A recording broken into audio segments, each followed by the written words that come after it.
ममता झा समस्त मिथिलावासी गोर लागे छी। पावन के गीत गा बजा रहल छी। बाबा यो पावन मोर लगी चायल पियाजी नहीं लखीन ना। बाबा यो पावन मोर लगी चायल पियाजी नहीं लखीन ना। सावन भादव केर नदिया छै उमड़ल। सावन भादव केर नदिया छै उमड़ल पियाजी कोना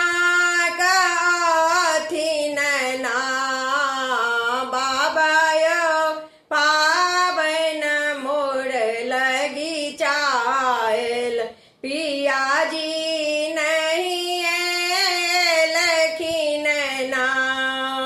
बेटी हे भेजबै अपन घोड़बा पियाजी चढ़ के आथिन ना।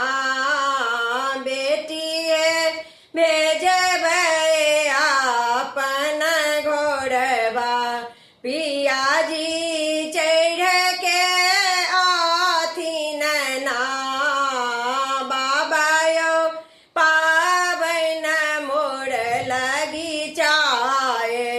पियाजी नहीं लखीन ना।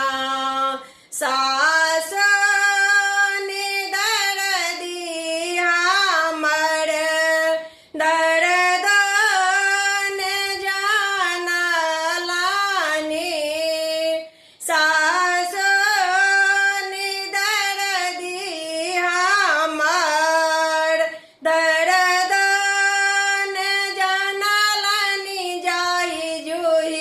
नाई भेजलखिन ना। फूल लोड़ी नाई भेजलखिन ना।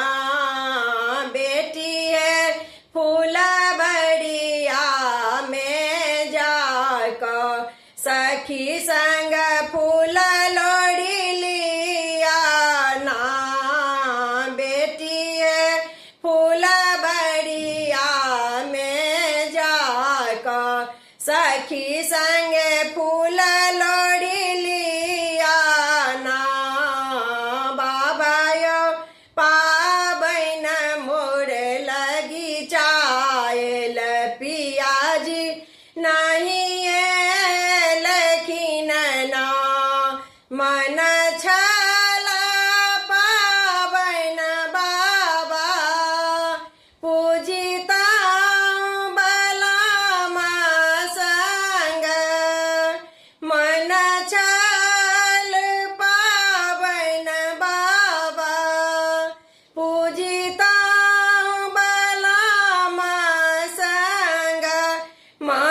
बात ना